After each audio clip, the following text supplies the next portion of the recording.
Yes, the truth shall set us free. Boy, the board is giving me all kinds of problems tonight. Hopefully everything comes in clear. We'll see what happens. Jesse, your mic is live. And Jose, I believe I got you on the line finally. I guess you logged in all right then. You guys there? I'm here, yeah. Hi. Yeah, 203. Your mic is live. I don't know if that's Jose. I know he's trying to log in, and I did see him log in. So, oh, no, there he is. 203, this must be a caller hanging out, which is fine. If you want to get on air, hit your number 1 on your pound sign, and that'll make it live. There you are, brother. You're on air now. Should have you. Hey, Doc. How's it going today? Oh, Hey. right there he is. How's everybody doing? We're doing good, doing good. I'm glad you're feeling a little bit better after yesterday. We were worried about you. Yeah. I tend to get myself into some interesting little scrapes. And yesterday was no exception. Yeah, no doubt. Well, ice tends to kind of throw a person off the balance, you know. And I wasn't really watching what I was doing. And just me being dumb again.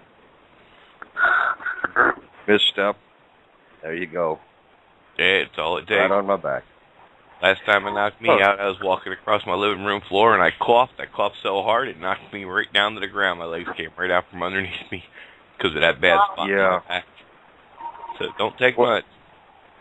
Well, this isn't, this is not unusual for me. It's been on and off since I was, I guess, the earliest I remember is when I was in the military, really.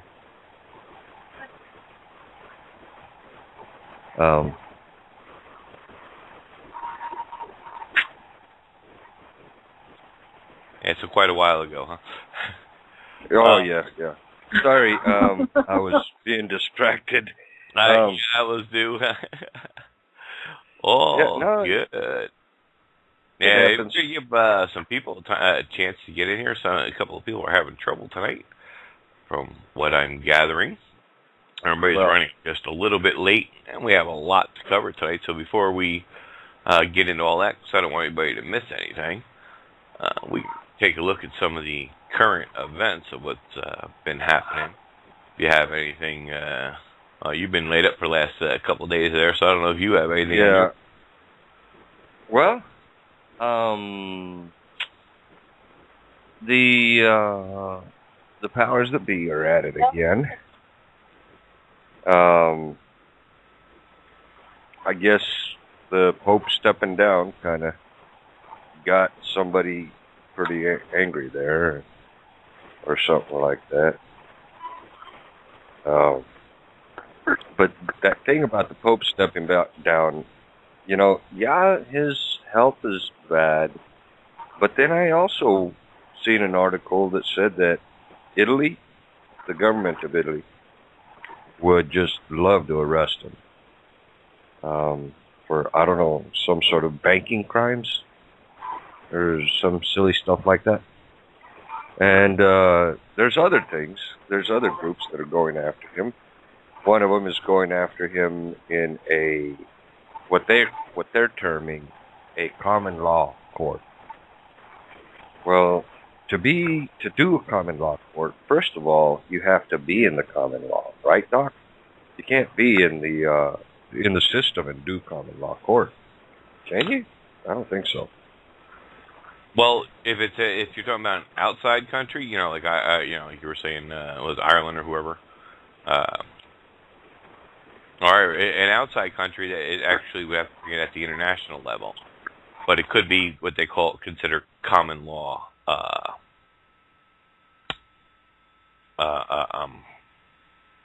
Jurisdiction, if you will, or violations that's the word I was looking for. It could be considered common law violations.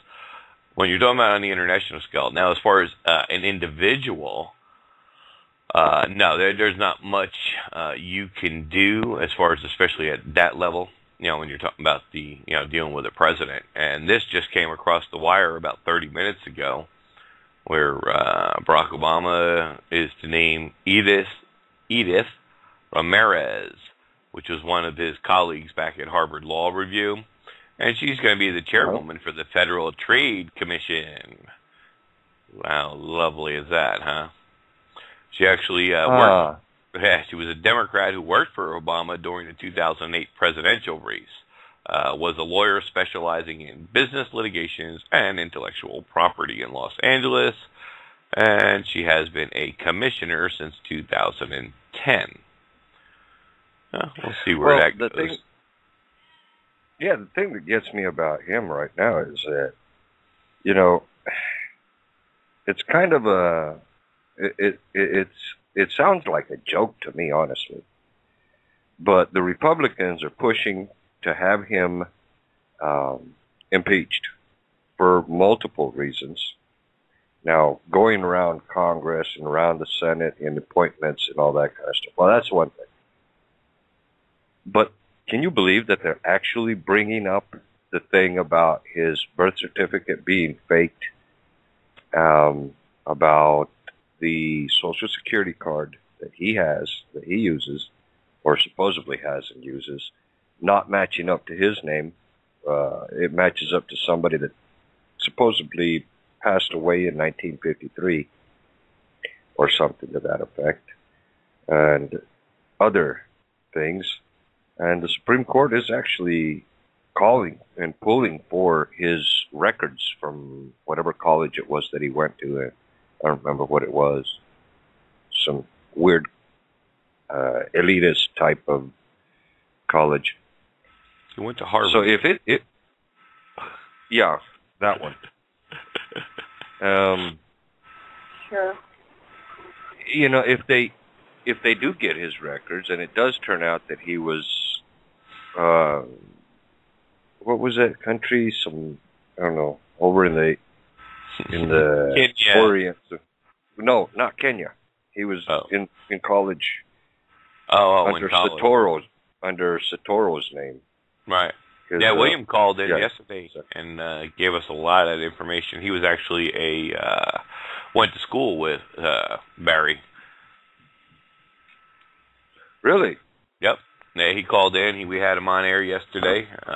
He was telling us about all the things that were taking place there, and how on he never actually put down, even on the application for presidency, when he filled out the forms and all that, where it said, have you ever used any other name? And he didn't put any down. So that alone, right there, was a disqualification. There's just so many things, but it doesn't matter, because, like I said, people's vote doesn't matter. None of it matters, and they're going to do what they want to do. He was set up from day one to be in this position to get as many Muslims into power as he possibly could, because it's just a total takeover of the U.S. It's expanding so bad right now in several states that we'll leave that stuff for our Friday night show. But it's getting worse, folks. It's getting real bad. All those Rothschild Zionist elitists that are up there, they're just making messes of everything, and they have been for a long time. We've allowed it. That's the bad part. We can still get out of their system. Now, that will affect their system. But I'm just wondering, well, I'll leave that question for tomorrow night. It'd be more fitting. Yep, exactly. Well, the big thing is that if you've been watching what's been happening the last week, like I do on C-SPAN, committee hearing after committee hearing, the House is sick and tired of the Senate not doing what it's supposed to do, how things are getting sent up and vetoed from the president and kicked back. They do the rewrites. It sits in the Senate's hand. They can't get the Senate to do a damn thing. And this just came in a few minutes ago, too. with the so it's tomorrow. It starts tomorrow. Is sequestration, and they're squabbling away the hours. The Senate swats aside last-ditch plans to block the $85 billion in board-based federal spending reductions Thursday, as President Obama and the Republicans blamed each other for the latest outbreak of gridlock, and the administration readily plans to put the cuts into effect. So yeah, there's been House. I've been watching the House. There's been the morning speeches and all. It's utterly ridiculous, and it's coming. It's both parties lines, if you will, from the House side. They're all just up in arms over this, both sides, and they're really just blaming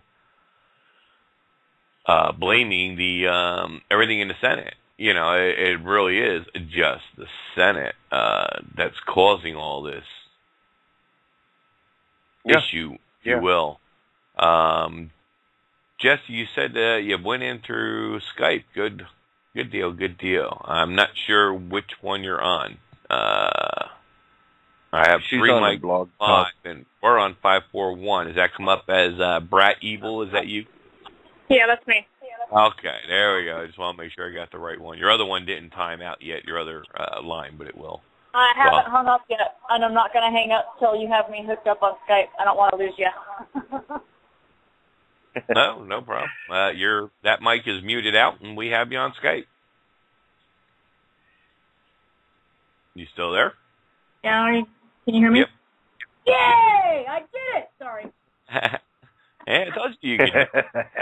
Yeah, we just got to, we just got to be careful. The board likes to slow down. The more Skypers we get in, like we end up with a lot of callers, and if they're coming in through Skype, the board has a tendency to start sounding like it's underwater.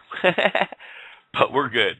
Not a problem. And the guest call-in number, as always, or if you just want to hang and listen to the show, is 714-868-0449.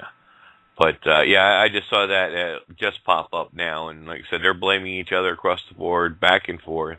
They're barely winning the majority on anything with the votes.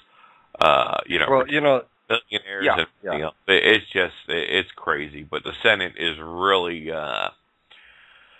we're going to blame the Senate because they keep holding stuff up. However, it gets to the president. He vetoes it anyway.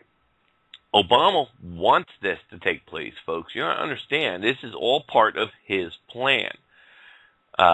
What's coming down is we're losing tons of our defenses.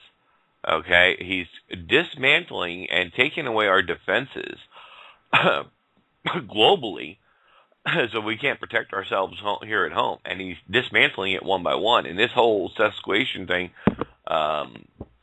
watching the hearings and all on this, they even had yesterday, I think it was yesterday, when I was watching one hearing, and they were talking to the different people from the military. A couple admirals in there, the Department of the Navy, and some other thing, and a lot on borderland security. These guys are all how is this going to affect you if this takes place Friday? That was basically the whole meaning of this hearing, if you will. And they're hurting as it is. This is really just going to downsize it even more. It's going to make it for them, in order to protect the nation, that much more harder. And there's going to be too many holes open. The border, they were talking about grading the border. They were trying to get one of these, the GOP person that was there at the hearing as well, give it a grade. And she couldn't give it a grade because there's too many different ways to do this. You're lumping too much together. Have they improved? Yes. Can I give it a grade? No. And the senator kept asking the same question over and over and over again. And the lady kept on, I can't give you that. I can't give you a grade. You got to give me a scale or something to compare it to. How am I supposed to give you a grade? Your answer. Maybe she should have. Maybe she should have. Yeah. So the only thing she could say was, it was an improvement. That's all she can say. But they explained it was during the hearing they were talking about. Look, it has nothing to do with the borders, and the borders as far as north and south. People aren't coming in that way. Right? The people are coming in through all the international airports, period. Uh-huh. They come here, especially the Muslims, they come here on a two-way ticket, round-trip ticket, and they just never go home. ICE yesterday released a couple of thousand immigration people that were ready to be deported. Nah, sorry, you want to sequester us? We ain't got the money. We can't house these people. We only have 34,000 jail cells. We currently holding 32,000 people. So they just released a whole bunch of illegals that they had already caught and were in prison. They just released a whole bunch of them back out to society. Go ahead, open the doors. Go have a nice day. Go back wandering our streets. So this whole thing is going to hit the fan tomorrow, folks. And how long do they have after it goes through tomorrow? Because, again, this is Obama's intentions. It's exactly what he wants to happen. It's going to cut our, so much across the board, which isn't a bad thing on its face. However, when you're doing everybody, because they're not picking and choosing, they're just doing that's every single department, no matter what it is, that's attached to the federal government. And that includes Homeland Security, everybody. It doesn't matter what alphabet you belong to in the aspect of the federal government, you're going to cut 25% or whatever the number may be. I think that's the latest number is 25% across the board. And that's what he wants to happen, folks. This is why, even if the Senate doesn't hold it up, and sends it up to his office, he's going to veto it and send it back. He's done so twice, and they don't have the votes to override his veto. Doc? Well, even in light of all of this, I'm still wondering what the Obama's next vacation is going to take them to. Nice. No, I heard, I don't know, some idiot said that the Obama administration, the Obama family was spending something like $1.8 billion, that's with a B, not an M, $billion every year on nothing but going to vacation. Well, I sat down and I kind of did a little bit of calculation in my head, and I may be wrong, but that means that they would have to be spending the equivalent of approximately $3.5 to $4 million a day throughout the entire year for them to spend that kind of money. I don't know, but to me it sounds like if that is true that they're spending that much, I'm thinking it's getting channeled somewhere. Dude, that is nothing. The first lady, who has zero power whatsoever, none of them, they're all just figureheads anyway. If you go back in history of how many servants they've had assigned to them, you will find out that she has the highest number, only second to, just above Hillary. I think Hillary actually was the front runner in that. Has the most personal advisors and slaves, if you will, that work for her at a cost of, I forgot, it was something like $2, $3, $4 million a month.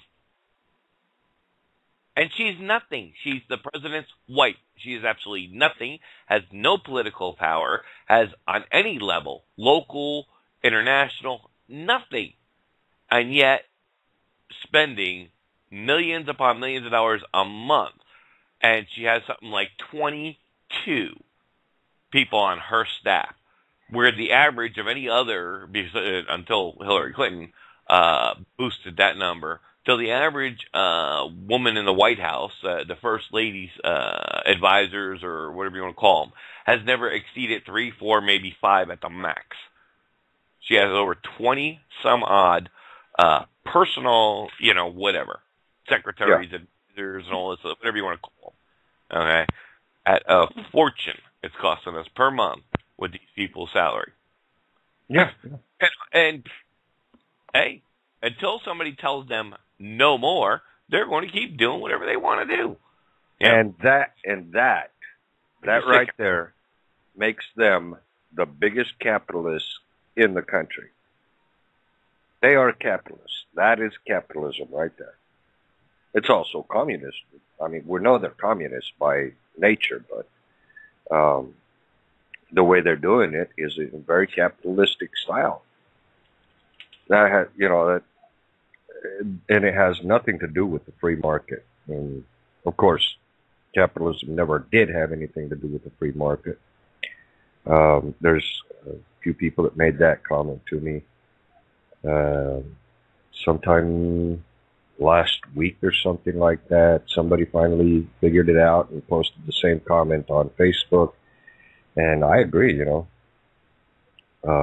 I had to tell a close personal friend of mine, hey, we understand the free market a lot better than most people do because we're ranchers, we grew up in the free market, using the free market. We weren't capitalists by any stretch of the imagination. Heck, all we wanted was to have money to, so that we could buy the necessities in life. And that's free market right there, It's for everybody. It's not just for an elite few. But I digress. It's crazy, and this is what people got to understand. They're going to play the blame game back and forth. We've talked about the division of parties. There is no division of the parties, folks. It's the same party. You go back in history, the Republican Democratic Party was one party. Okay, it divided into two after they squashed out the other. They divided it into two to give you the illusion of a two-party system. But they're both the same damn party. You just got to look at history. They always were the Democratic Republican Party.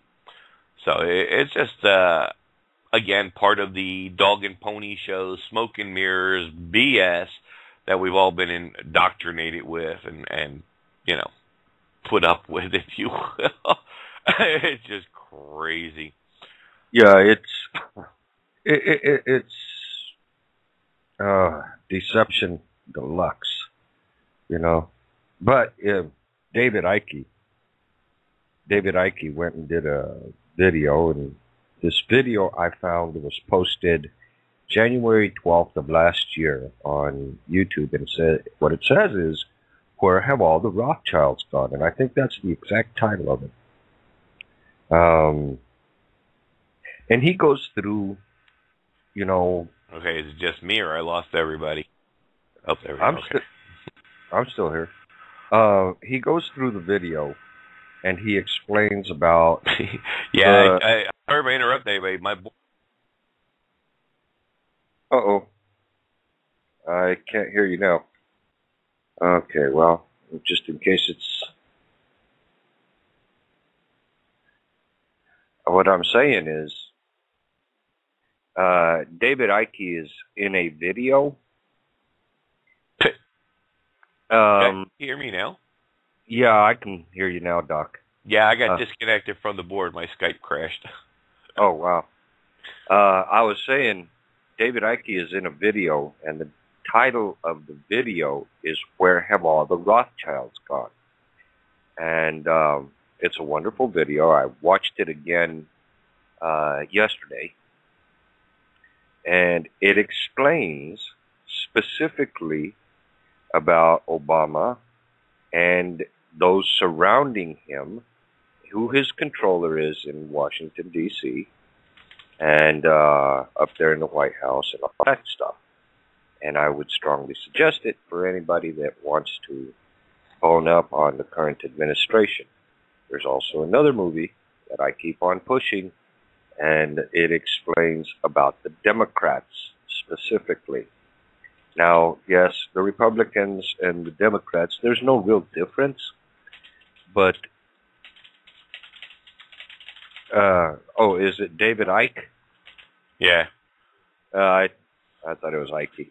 The name of the movie is The name of the movie is Agenda, The Grinding Down of America.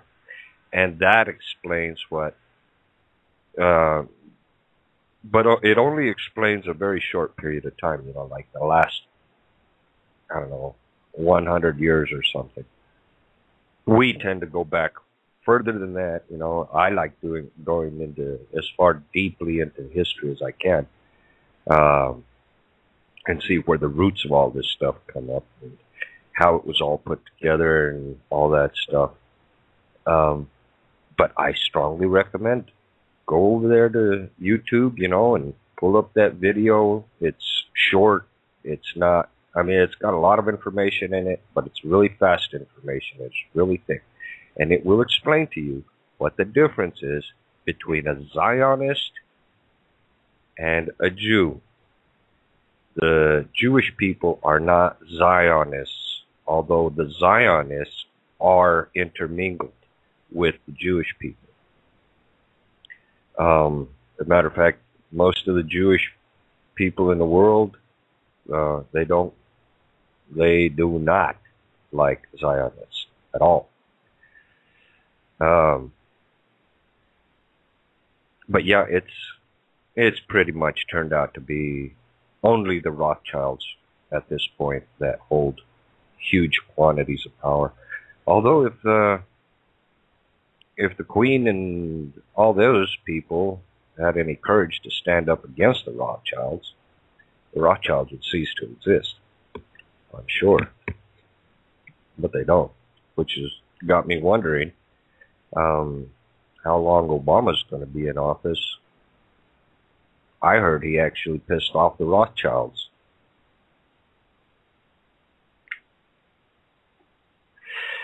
Well, please, you point out a good point, that the Rothschilds could possibly be controlled by someone.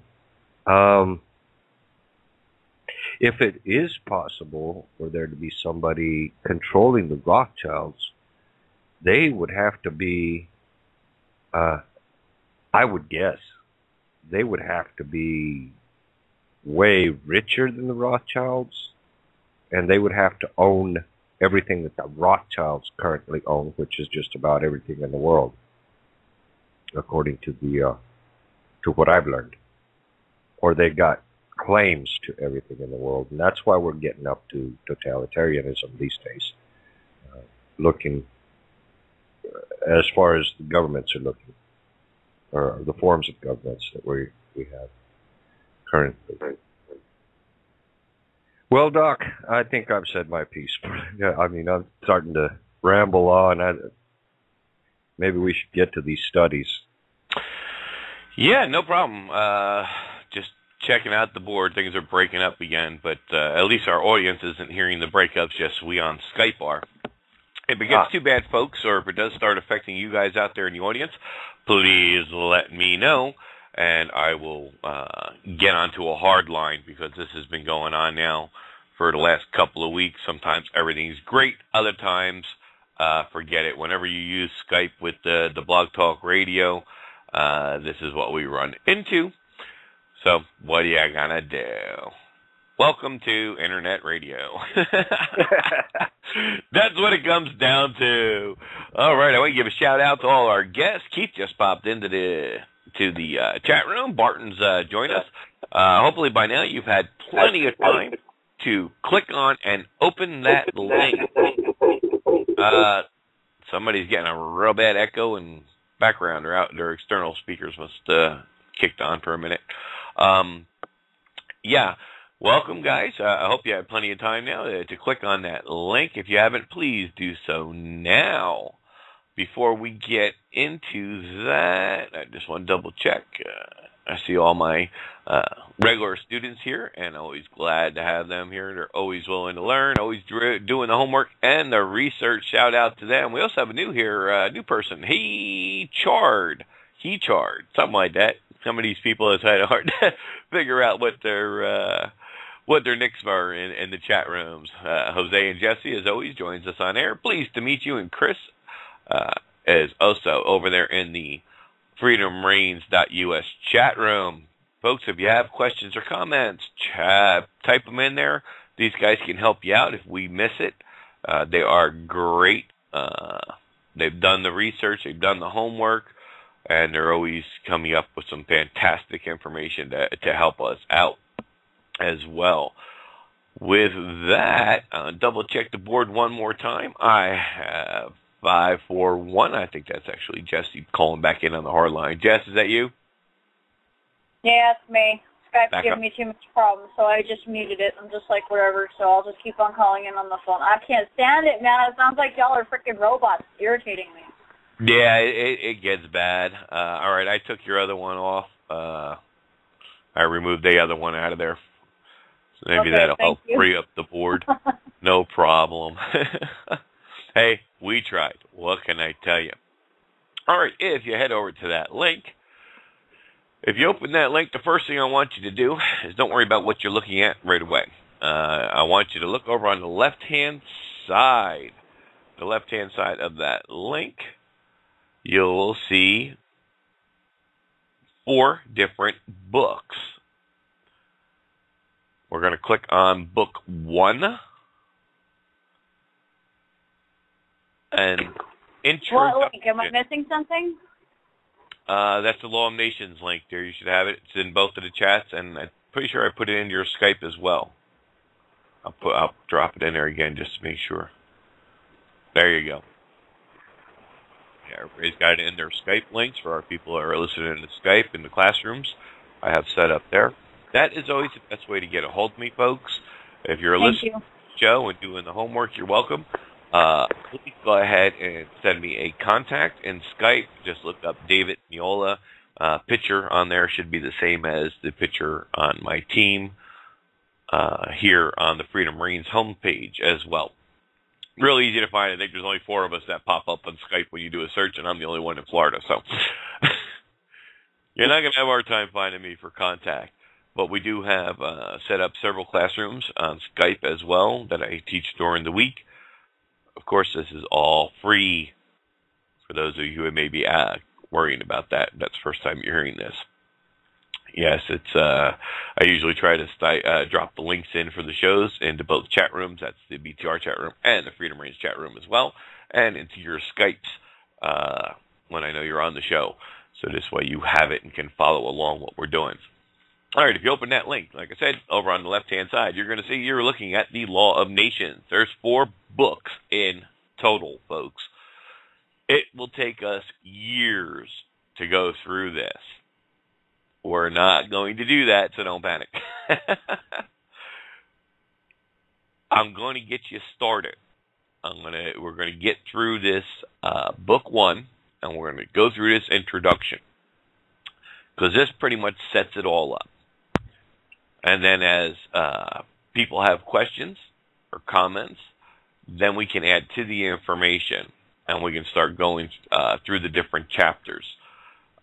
When you have time, this is something, whether you're new to the movement, new to law, new to the People's Awareness Coalition, new to this show always gives you a lot of hard information. So you're going to have to really crack down on your studies. You're going to be doing a lot of reading, a lot of PDFs. I always recommend you set up in your favorites a folder and mark it lessons or PAC for the People's Awareness Coalition, whatever you're going to remember, or Community in the Constitution. Of course, that's a long title to put on a folder. I wouldn't do that. But yeah, go ahead and set up yourself a folder, because as you go through, you're going to find you end up with somewhere, as you're studying this material and going through, you're going to end up anywhere between 100 and, well, if you've been around as long as I have close to 500 to 1,000 links that are just related to this whole process and everything that we offer here at the People's Awareness Coalition. It's packalliance.us is our main webpage. You can find all your studies. That's where most of the links come across. Some of these links, like the one we have tonight, is still over on our old server, which is packinlaw.org. So bookmark these. Do not try to download them. Do not try to print them out. Especially this one. It's huge. Some of them are very short. Some of them may only have 10, 25 pages. But the reason we say bookmark it is because it's constantly updated. If there's new information that needs to be added to it, if there's a typo or something is brought to the attention, or we need to explain something in more detail at a particular paragraph. So it is always being revised. It's always being updated. So it's always the best idea to just bookmark. Of course, feel free to print out and share with your friends on a Word document. Highlight different pieces of it to help you memorize, help you with your studies, and so you can share with others. As always, recommend it. With that being said, everybody should be over there at that link, and it should have brought you right to the top, and it says The Law of Nations Introduction, Idea and General Principles of the Law of Nations. Before we get into this, because there's not going to be too much introduction on our part, other than just reading through it, other than a couple of points here and there just for some of the new people who this may have new information to. So before we do that, I actually want to take a short break here and play a song before we get to the top of the hour. So this way we're going to actually get our little break out of the way now instead of later. Let's get into this. We're going to get started here. Law of Nations Introduction. Nations, or states, are political bodies, societies of men who have united together and combined their forces in order to procure their mutual welfare and security. Such a society has its own affairs and interests. It deliberates and tasks resolutions in common, and it thus becomes a moral person having an understanding and a will peculiar to itself, and susceptible at once of obligations and of rights. The object of this work is to establish on a firm basis the obligations and the rights of nations. The law of nations is the science of the rights which exist between nations or states, and of the obligations corresponding to these rights. It will be seen from this treatise how states, as such, ought to regulate their actions. We shall examine the obligations of a nation towards itself as well as towards other nations. In other words, how they're supposed to behave to each other. And in this way, we shall determine the rights resulting from those obligations. For since a right is nothing else but the power of doing what is morally possible, that is to say, what is good in itself and conformable to duty, it is clear that right is derived from duty, or passive obligation, from the obligation of acting in this or that manner. A nation must therefore understand the nature of its obligations, not only to avoid acting contrary to its duty, but also to obtain therefrom a clear knowledge of its rights, of what it can lawfully exact from other nations. Since nations are composed of men who are by nature free and independent, and who before the establishment of civil society lived together in the state of nature, such nations or sovereign states must be regarded as so many free persons living together in the state of nature. Proof can be had from works on the natural law that liberty and independence belong to man by his very nature, and that they cannot be taken from him without his consent. Now, right here, we're going to pause for a brief second. You get that, folks? Nothing can be taken from you, because it's the laws of nature, without your consent. Remember, we talk about it all the time. Contracts. We consent to this by our contracts, by our actions. Mm-hmm. So let's keep going. citizens of a state. Now, we're not talking the federal citizen, the 14th Amendment citizens. These are the citizens of the state. Now, we don't have any citizens of the state anymore. Very rare. Very few of us out there, I should say. Having yielded them in part to the sovereign, do not enjoy them to their full and absolute extent, but the whole body of the nation, the state, so long as it has not voluntarily submitted to other men or other nation, remains absolutely free and independent. So, you're born, your natural laws, you have your rights, until you voluntarily submit to other men or other nations. Okay? In other words, you became a U.S. citizen and belong to the 10-mile square District of Columbia. You no longer belong to your rightful country of Texas, New Jersey, Florida, etc. The good news is we can get back to that correct status, and that's what we do here, folks. We help you to understand and learn through the classes and the courses how to go about and get a hold of the information and join the classes we have and use the textbook that we have to offer you. And ultimate goal is to correct your status. And we're going to keep going because people always say, well, they're never going to recognize the laws. Well, it's their law. They have no choice. And we went over that in great detail under the 15 Statutes of Large. That's volume 15. And we went over all the pages and explanations of expatriation, because that's what it's all about. They have no choice, folks. Not only do they have no choice at the local level or the state level or the national level, but they have no choice on the international level, which is as high as you can go. Let's continue. If you have any questions, please pop them into chat. From time to time, I'll glance over, or at least Jose or Jesse or somebody will pop over there and see if there's anything going on, or anybody doesn't understand something.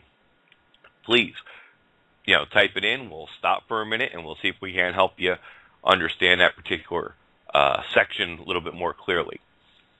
Most of you should not have a problem with this, even if you're a beginner. Most of the stuff is pretty straightforward. But please, ask the question. Don't leave if you're not sure of something without asking.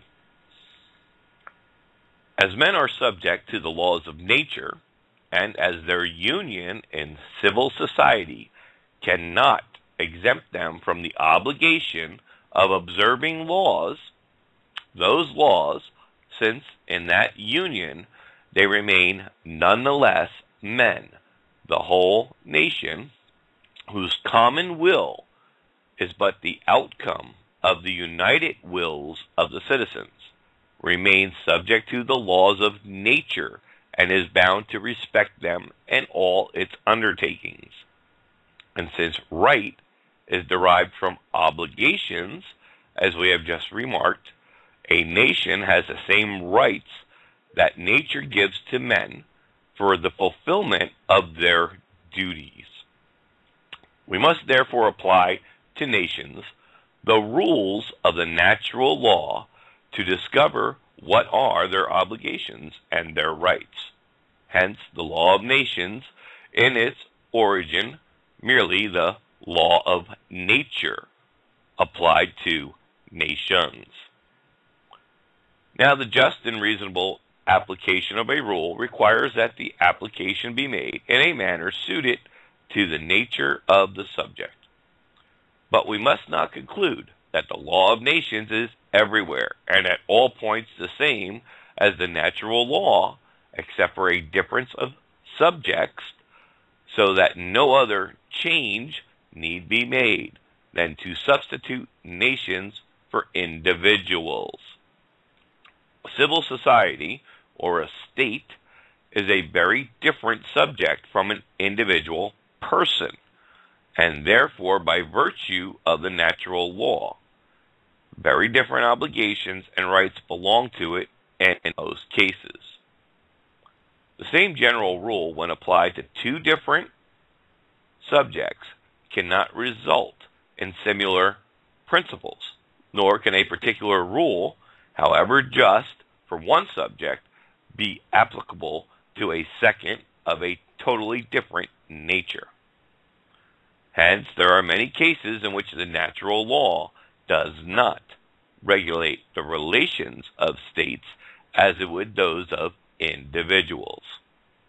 We must know how to apply it conformably to its subjects, and the art of so applying it with a precision found upon right reason constitutes of the law of nations a distinct science. We use the term necessary law of nations for that law which results from applying the natural law to nations. It is necessary because nations are absolutely bound to observe it. Get that, folks? They are absolutely bound to observe it. It contains those precepts which the natural law dictates to states, and is no less binding upon them than it is upon individuals. For states are composed of men. Their policies are determined by men, and these men are subject to the natural law under whatever capacity they act. This same law is called the Grotius and his followers of nations. Several writers call it the natural law of nations. If you want to look that up, it's Grotius.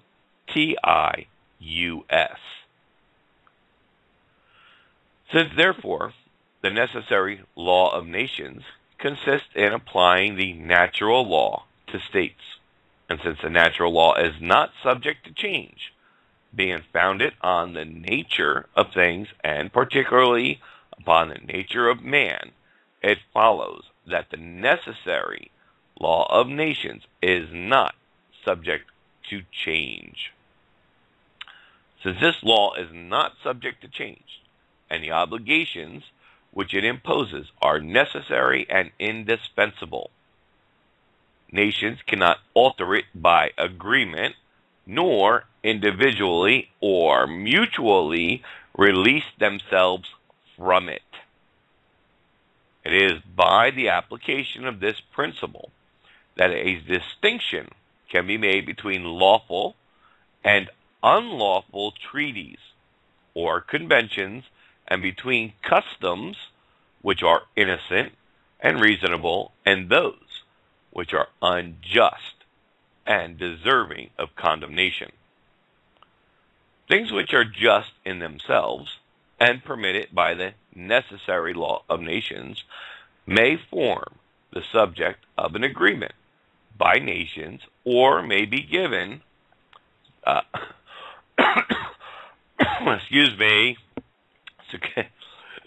sacredness and force through practice and custom.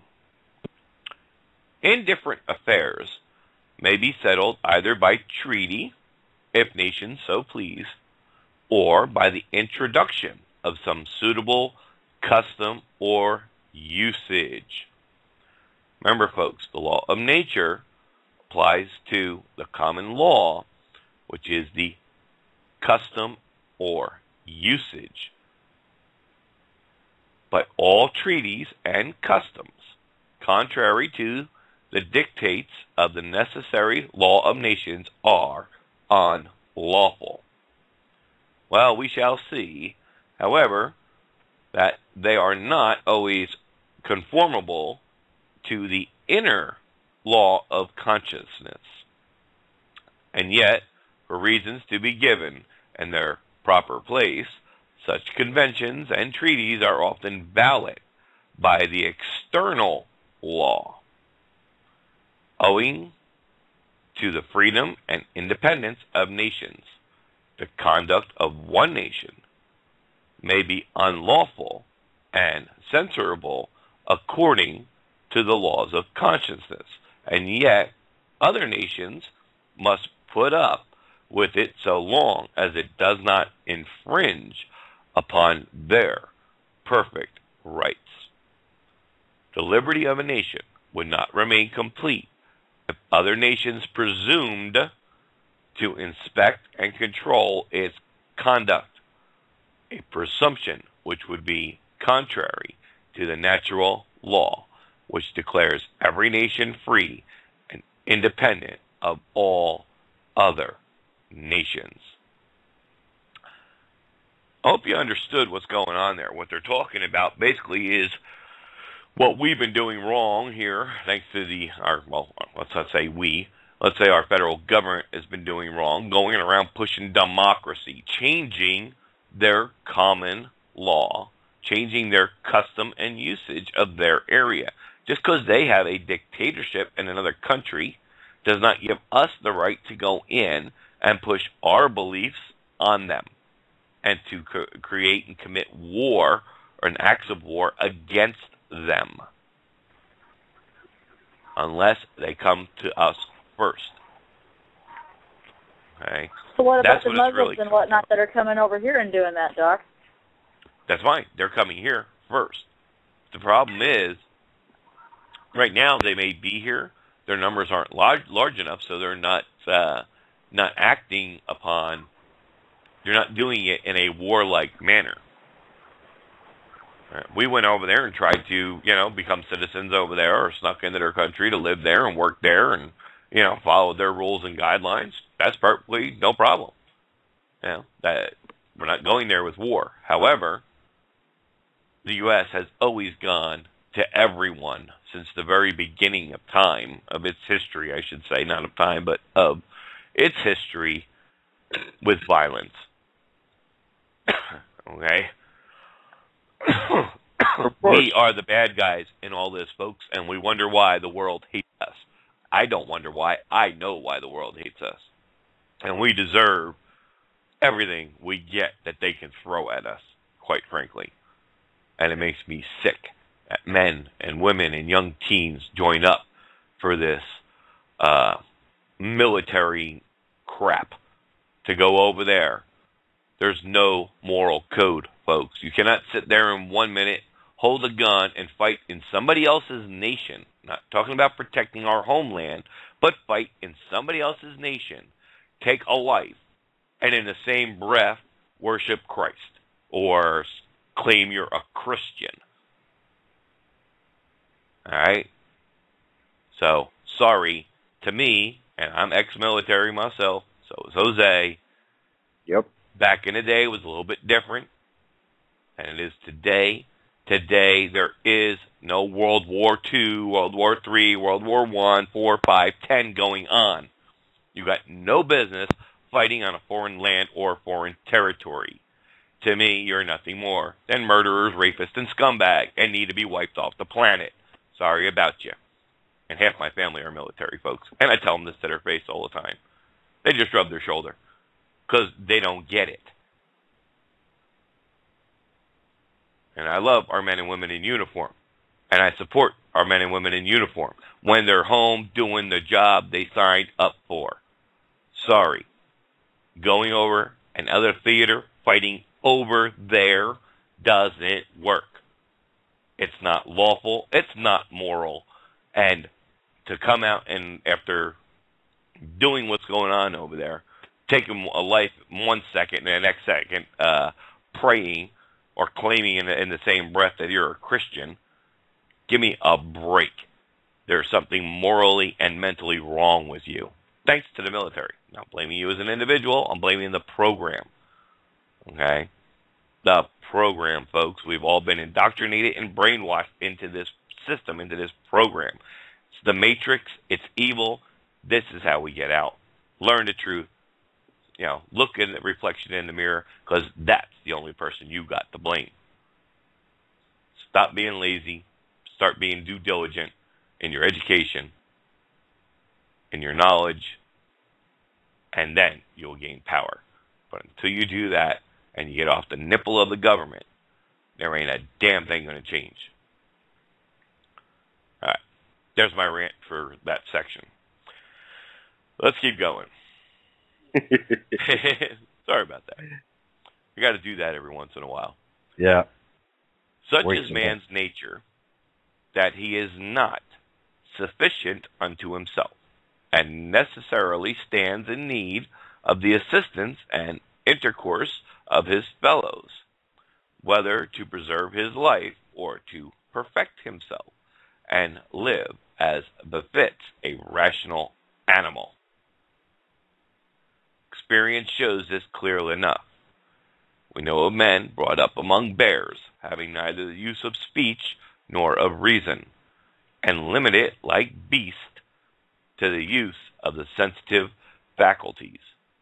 We observe, moreover, that nature has denied man the strength and the natural weapons with which it has provided other animals, and has given him instead the use of speech and of reason, or at least the ability to acquire them by intercourse with other men. And that's not sexual intercourse, people. Stop laughing. I hear you. I hear you back there. It's commercial intercourse. I had to. Sorry, Doc. There you go. Language is a means of communication, of mutual assistance, and of perfecting man's reason and knowledge. And having thus become intelligent, he finds 1,000 means of caring for his life and its wants. Moreover, every man realizes that he cannot live happily or improve his condition without the help of intercourse with other men. In other words, interaction. Got to realize, folks, this thing was written in the 1800s. But interactions with others. Therefore, since nature has constituted men thus, it is a clear proof that it means them to live together and mutually to aid and assist one another. This comes down to, folks, as we keep going here, you're going to start seeing more and more how clearly this whole law of nations and what it's telling us is not only the nation has that responsibility, but as men and women and human beings, we have that responsibility to stop acting like animals.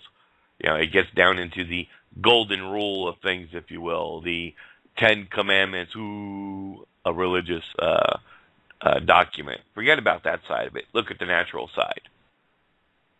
You know, we know we need 10 Commandments because we break them anyway. That says, thou shalt not kill. We should know by nature, if we're raised correctly with the proper moral code, that, hey, it's wrong to kill somebody. That, hey, it's wrong to take someone else's possession. It's wrong to not be thankful for other people's success. Okay? We know this. It's what we were born with. It's in our genes, folks. That's what this is talking about. Right? The natural society. And this is what is put onto nations of men. This is held at the highest of levels. So from this source, we deduce a natural society existing among all men. The general law of this society is that each member should assist the others in all their needs, as far as he can do so, without neglecting his duties to himself. In other words, never give more than you can afford to give. Never be a lender of interest. All right, you're not supposed to give loans with interest. You're not supposed to, the old saying, never be a borrower. And we forgot that one. We've forgotten that one. All right. We can help our fellow man, our fellow brethren within our communities by taking care of each other, growing food and crops and watching each other's backs and so on and so forth. But we become a society of laziness. because mommy and daddy federal government takes care of us. So we don't need to rely on ourselves for our subsistence. We don't need to rely on ourselves and our community to help in times of need and trouble. And these are what community and the Constitution and this show is all about. The duties to himself, a law which all men must obey if they are to live comfortably to their nature and to the designs of their common Creator. A law which our own welfare, our happiness, and our best interest should render sacred to each one of us. Such is the general obligation we are under of performing our duties. Let us fulfill them with care if we would work wisely for our greatest good. It is easy to see how happy the world would be if all men were willing to follow the rule we just laid down. On the other hand, if each man thinks of himself first and foremost, if he does nothing for others, all will be alike miserable. Let us labor for the good of all men. They in turn will labor for ours, and we shall build our happiness upon the firmest foundations.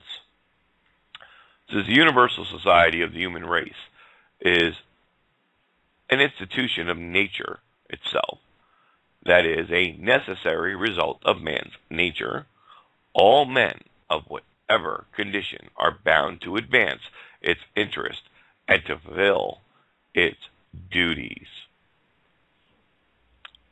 No convention or special agreement can release them from the obligation. So no matter if they have a convention, no matter what they do, it cannot be released from their obligations.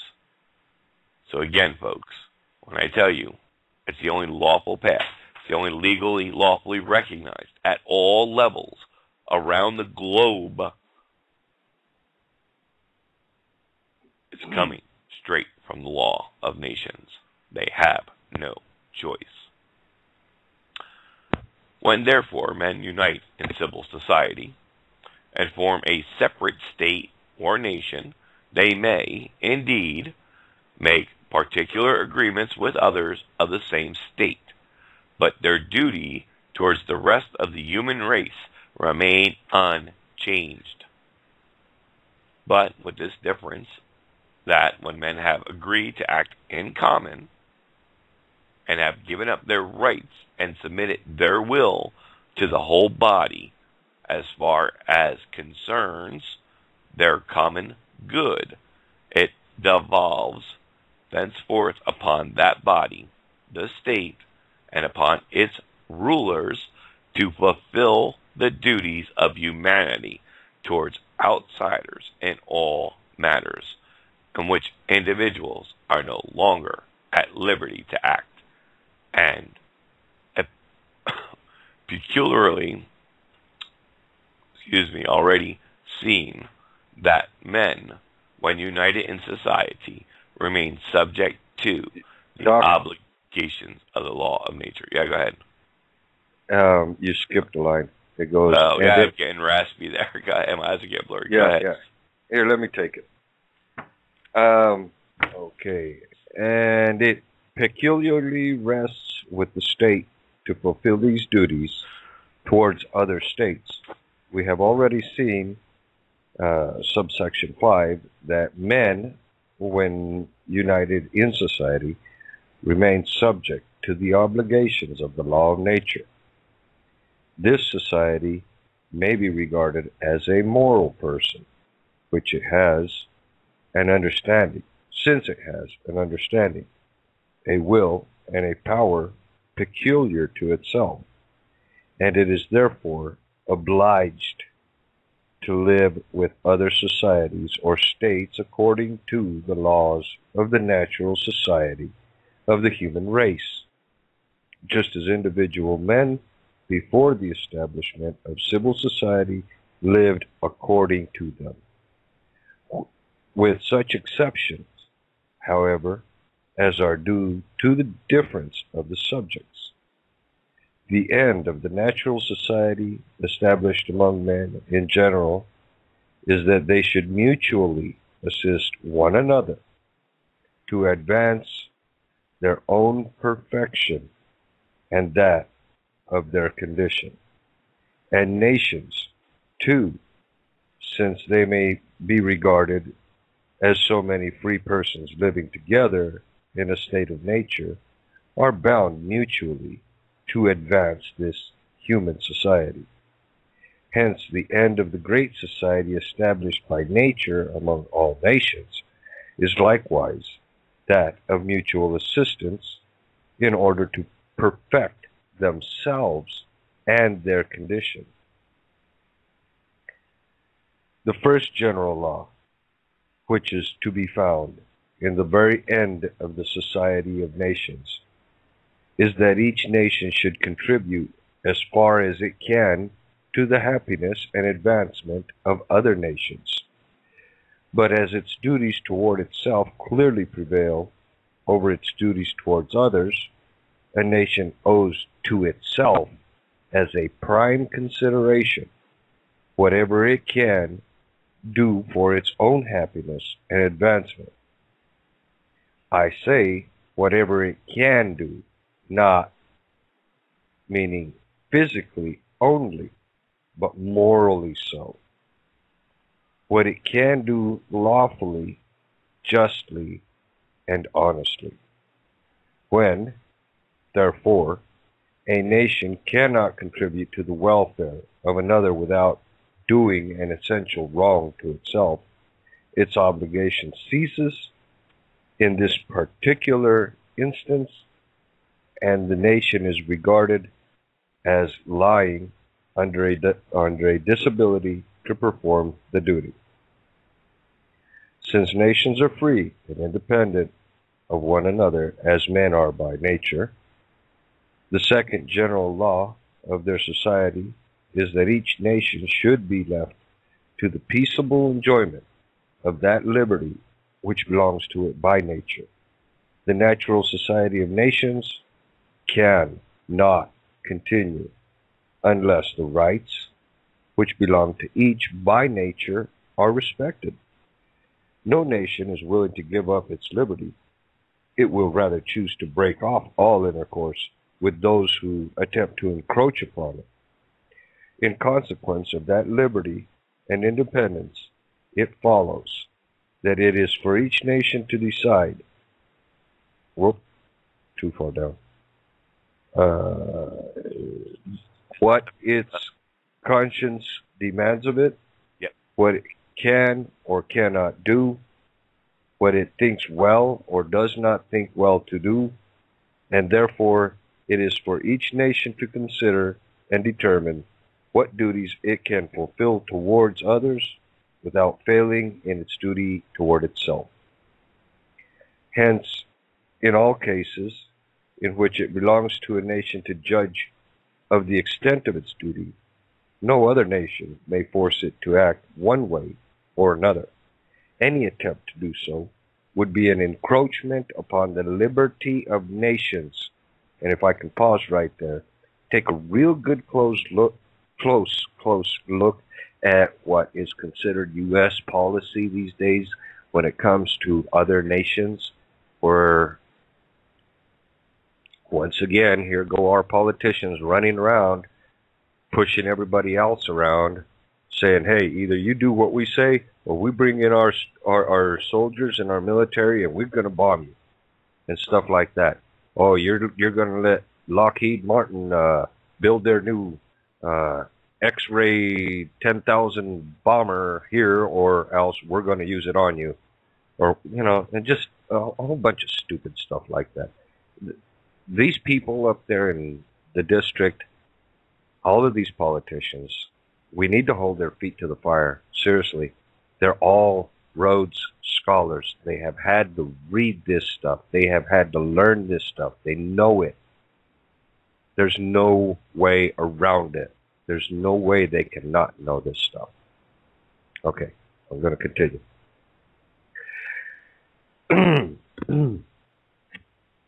We may not use force against a free person, except in cases where this person is under obligation to us in a definite manner and for a definite reason, not depending upon his judgment. Briefly, in cases which we have a perfect right against him. To understand this properly, we must note that obligations and the corresponding rights produced by them are distinguished into internal and external obligations. Are internal insofar as they bind the conscience and are deduced from the rules of our duty. They are external when considered relatively to other men, as producing some right on their part. Internal obligations are always the same in nature. Though they may vary in degree, external obligations, however, are divided into perfect and imperfect, and the rights they give rise to are likewise perfect and imperfect. Perfect rights are those which carry with them the right of compelling the fulfillment of the corresponding obligations. Imperfect rights cannot so compel. Perfect obligations are those which give rise to the right of enforcing them. Imperfect obligations give but the right to request. I'm going to stop you there for a second. I'd stepped away there for a minute when you were speaking.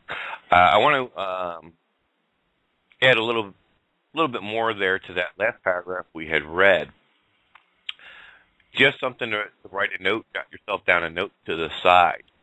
Check out Economic Hitman, The Confessions of an Economic Hitman. You can find it over there on our PAC YouTube channel. You can find that anywhere on YouTube. Actually, just put it in. It's long. It's a good 4 hours long, but worth the time. It talks about you must do things at home. In other words, take care of your home nation before you worry about helping others. Don't help to your detriment. Well, going into debt is our detriment. We spend too much time and too much money over the course of our history taking care of everybody else around the planet. Well, why would we do this when it's against the law of nations and against nature in itself? Okay, yet we want to be helpful, but not to our own detriment. Well, debt is our own detriment. And the reason they do this and have done this is to make those other nations fall under obligation and to collapse their society. The Confessions of an Economic Hitman clearly explains to us exactly what his job was when he worked for them. And he even wrote a book about it. And this is an interview about that book and understanding of it, that video. But yeah, definitely check it out. It's how they collapse society simply going in. Every time we feed the children, starving third world countries, let's send them over all this humanitarian aid. Well, we give them all this free stuff. What does it do? It collapses their local economy.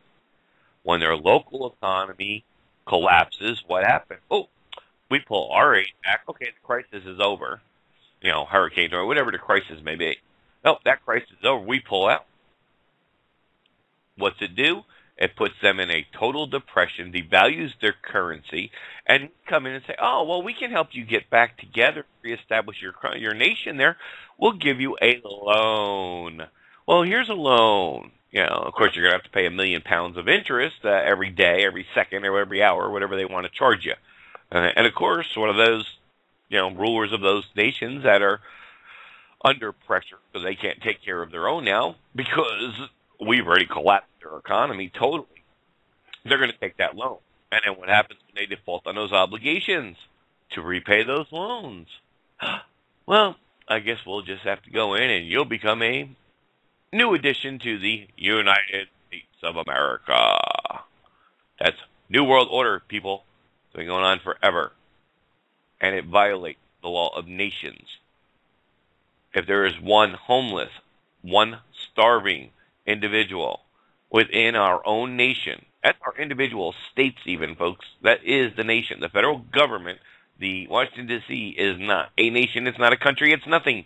It's a corporation. It's run as a corporation. It acts like a corporation. It does nothing but serve its own self-interest. And this is also why they can violate this particular area of the law of nations, because they're not acting as a nation. They're not obligated under the nation, the law of nations. And because we're allowed to contract ourselves into slavery, voluntary servitude, and all the rest, this is how they've been able to do this all these years. Right? So don't confuse the two when you see the actions of the United States and say, oh, well, then, they're breaking the rule of nations, the law of nations, by doing this, they're not taking care of their own. No, they're not, because they're not a nation. Now, you want to put the real blame down, you put your individual true country, your true nation, your state, which is mentioned throughout this documentation, the state's obligation. It is the state that has failed you. But you can't blame the state either, because you're the one, by choice, by contract, by your silence, by your voluntary actions, have given up your rightful state government and have given it over, all the power, through voting and everything else, like we cover here many, many times in the past. You have given up your rightful nation, your rightful nationality. But that's something to put down in your little notebooks there to, when you have time, to check that out. We're at the bottom of the hour here. Did you want to take a short break, Jose, or would you like to continue? Hey, a break sounds good to me. Alrighty, let's grab a song here so we can get something to drink, give our voice a rest. And while I'm looking for the right one that I wanted to play here. Sorry for the delay, folks. I was looking at another window. How about some Avenue Q? No, yeah, we did that one yesterday.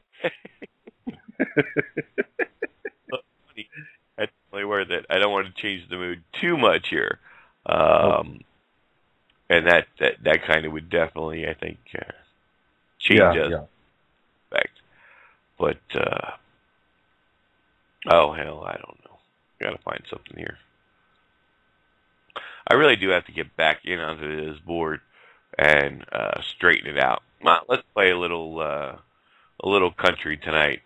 Since really what we're doing is we're trying to rebuild our communities, rebuild our countries, our nations, our individual countries that make up this union. Document I've been scrolling through, trying to catch up on some of the questions in our chat room. For those of you who are over on BTR, I'm just now getting over there as well. I'm going to address some of the questions here. Because, hey, I'm glad you're here. I'm glad you stuck around, and I'm going to hopefully be able to help you out with some of that. One of our new members, first of all, let me make you aware that this is our advanced classes that we're into. We've been doing this for 4 years. There is beginner classes on Wednesday to help get caught up on everything that we're talking about here. So this is why it may sound a little unusual to some people and what we're really about, what's really going on. You just happen to stumble into one of the advanced classes. And it says the shows are lacking substance apart from the eternally aware. It seems that many of the shows simply reiterate that you guys are wiser than everybody else, then continue to explain a methodology, but rarely give pertinent information. Well, let's stop there for a second. It's not a bad observation, especially since you haven't heard the other shows prior. What we're giving you is law. Law is very dry, very boring.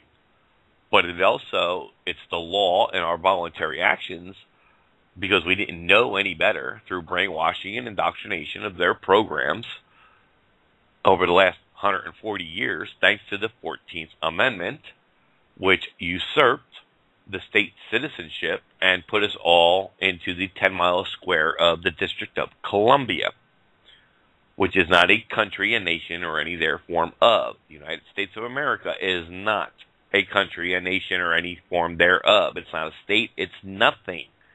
It's always been from day one, like all municipalities, period. It doesn't matter what, local, state level, it doesn't matter. If it's a municipality, it's a corporation. And it has to be by law. It has to be set up that way. The government is no different. They're all corporations. There's no magic date or anything to that effect. The pertinent information is what you've missed over the last 4 years, or from our beginner classes, which only started a few weeks ago. There is a ton and tons of information out there that we have. It's all free. Okay? I have 500 links alone, just the stuff we have, just about the free stuff of the class, the information, the law guidelines, law books, law dictionaries. We have, so it makes it real easy for you to start your education. We do not sit there and think we're wiser than anybody else. We just simply have researched, have read all the pertinent information that's out there, and we've been able to bring it to you guys here to make it easier for you. L.E. Bork is the founder and author of our textbook. We do have a textbook. It's called the Red Amendment. That textbook is, and its latest release just came out last month. There's a new release of the Red Amendment. And yes, of course, there's a charge for it. There's hundreds of years of research and whole teams of researchers that put it together. But I'm sorry, for the price of what it would cost you to go out to dinner, no profit made here, folks. We print 99% of this. We get printed up in-house. Costs money for ink and paper. And then, of course, to mail it. Right? So, there's only pennies being made here. There's no money per se that's a scam or that we're out here trying to get rich or anything like that. Absolutely none whatsoever. To address the second part, right, so you're 53, ex-military, shoot down anybody who doesn't know what you know, but where's the knowledge? That's not true. First of all, I'm not 53. Jose might be. I'm not. No. I shoot down anybody who doesn't know. Knowledge is power. We've all been kept from the truth. We've all had the truth hidden from us. And it's all by design. And what we're giving you is the ability to re-educate yourself, to deprogram yourself, which brings up PAC deprogramming. If you haven't been through that yet, please check it out. It takes you about an hour to go through. It's an interactive movie. It's a lot of fun, very knowledgeable. There's about 20 links you're going to find within that interaction alone. Don't go crazy trying to bookmark them all. I have them all on a separate document, and we go through them on air here all the time. So you don't even have to, go crazy while you're actually going through it the first time. Don't worry about tracing all those links. Shoot me an email, shoot me a Skype message. I'll send you the Word document with all the links that are on there just to save you the time. Or after you get through with the first time going through it, the next time you go through, you may want to go through it yourself. I go through it on a regular basis. One, because I enjoy it. And two, there's so much information. You can never absorb it all. I've been doing this for 4 years, folks. I'm not smarter than anybody else. I'm not wiser than anybody else. This is why I got to use the documents in front of me. All right. Some of the stuff I know off the top of my head because I've been doing it for 4 years. Most of it I don't. All right. Most of it I got to still use my PDF to understand it. The next question is, now you have an expensive pack for sale, which seems overpriced. You must be referring to the new level classes. So that's the only thing there's a charge for. Textbook is $45. If you buy the package at $95, that includes your copy of the Red Amendment. I don't see how that, again, $100, folks, you spend more than that on a pair of sneakers. This is law. This is truth. It's not hype. It's not a scam. It's none of the other garbage that's out there. And it's researchable. And it's all. That's the best $45 I have spent on any book in a long time. I'm just telling you now, it's worth it. It's boring because it's long, but it's the best $45 I have spent my money on by far. Thank you, Jess. Appreciate that. The highest price item you're going to find is the end goal. If you actually go to correct your status. Now, the individual who asked these questions have since left the chat room during this explanation. Hopefully, they'll catch it in the archive, and they just got disconnected. The highest price you're going to find is the price for the actual expatriation itself, the package. And again, that fluctuates. It bounces up and down, and again, the prices are there. So if you already became a level 1 member at $95, so the price gets lower and lower as you go through this. You know what I mean? Every dime you get all goes into the final package if that's your ultimate goal. And still, you're only talking a couple of $100, folks.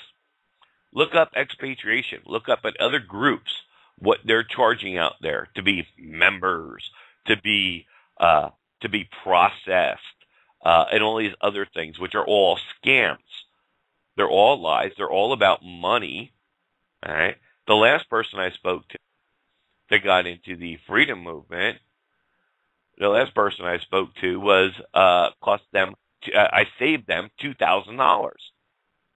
$2,000. You could buy every single thing we've ever had in a pack by the cases and never come anywhere near that financial obligation, and that includes correcting your status.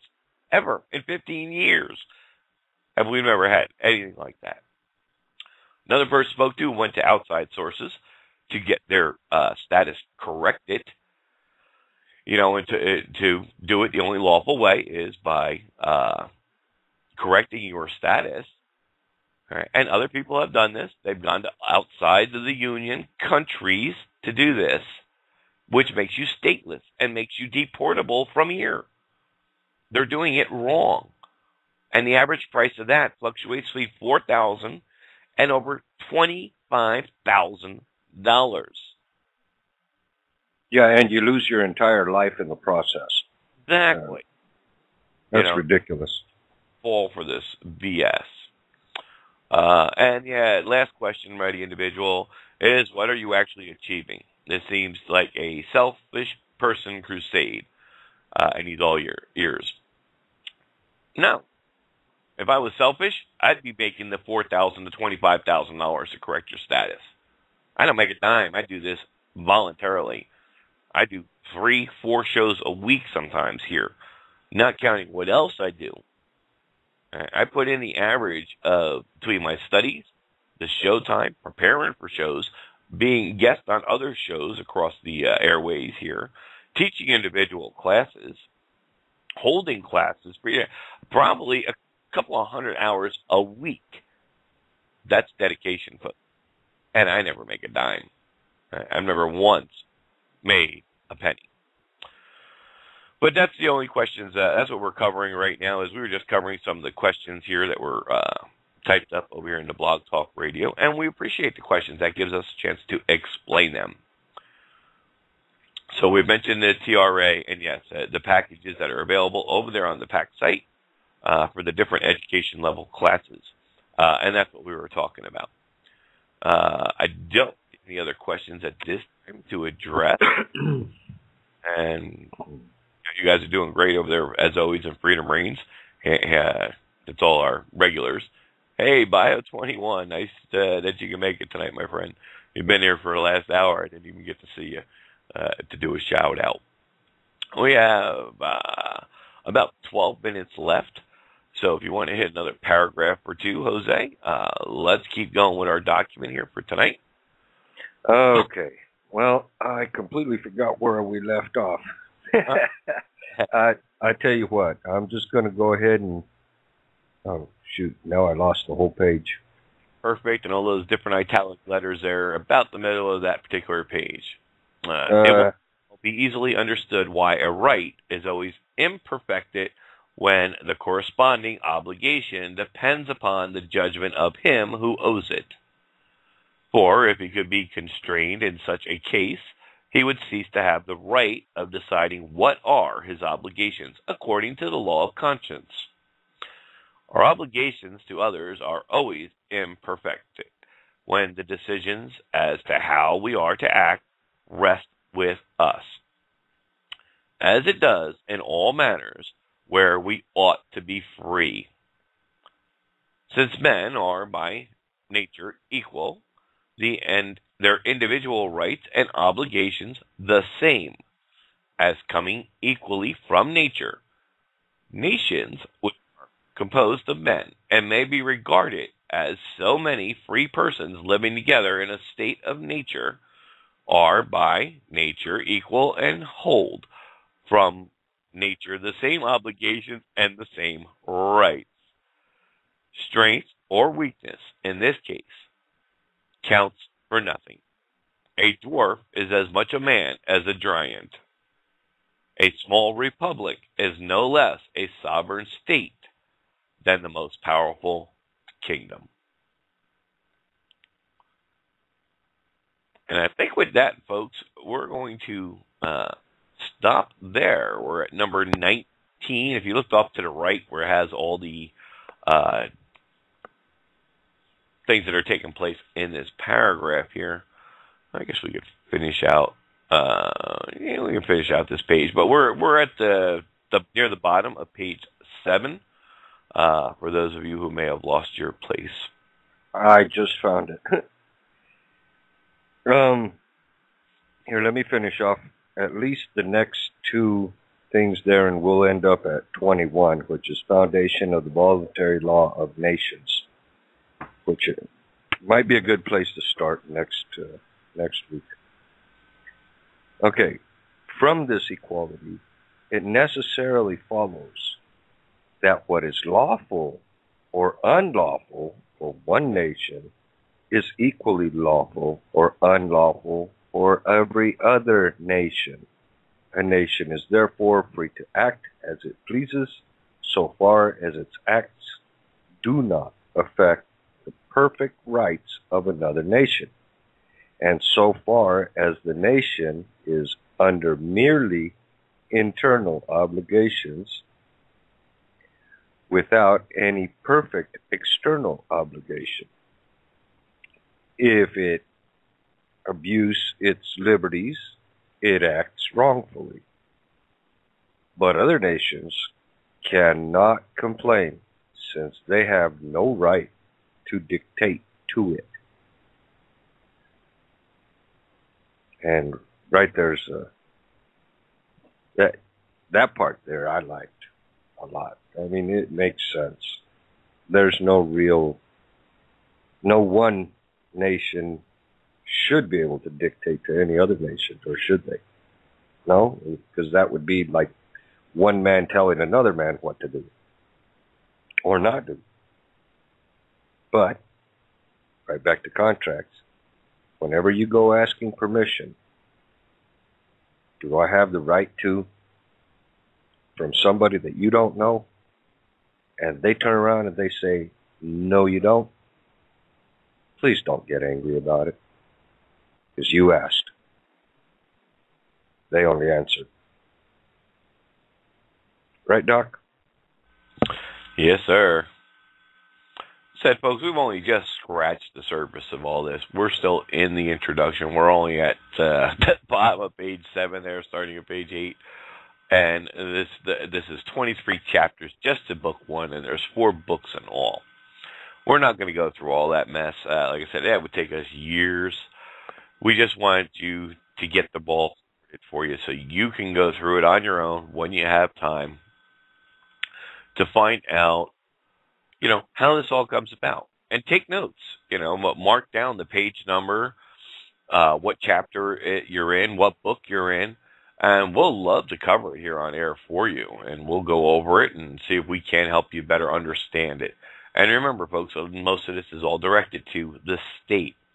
Although the natural part of everything takes place within the person as well, it's all the rules and laws for ruling individual nations and societies. I just want to keep that in mind. Oh, East Grove. I don't know. You got a really long song there somewhere, Doc? Oh, I got things to take out. That's not a problem there, brother, because I'm about done for tonight. If there's no other questions in the chat, I don't see anything going on over here on BTR. You guys are always doing a great job in the Freedom Range chat. These guys, if you have questions or answers, folks, join us over there at freedomrange.us. Click on a clack. Well, that's pretty good English, huh? Click on the chat symbol there to the left, and that'll open up the chat room there. And those guys are always willing to help you with any questions you may have and any difficulty you may be having with anything. Don't forget to join us tonight for our special broadcast, our Friday night show, where Part 1 and Part 2 is done of Freedom of Surrender. And tomorrow night, we were going to do with the... Oh, sorry, I was reading something. Tomorrow night, I'm going to introduce you to Andrew. Remember, he's the theologian I had spoken about on many things, actually. Very smart man, highly regarded in his field. Just can't say enough things nice about him, actually. The man's a genius on so many levels, it's not even funny. But, yeah, I'll introduce you to him tomorrow. We're down to our last 5 minutes. I'm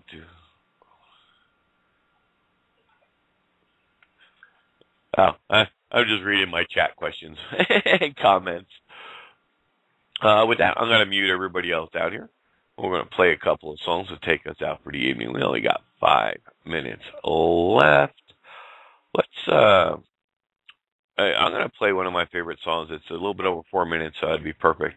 If you haven't heard it before, first time you're joining us, it's Faces the Blizzard by Jack Gladstone. Please give him a look up. With that, God bless everyone. Be safe. Don't forget to join us here tomorrow night. And we'll be back with our beginner classes on Wednesday evening, starting at 7 p.m. Eastern. Good night, all.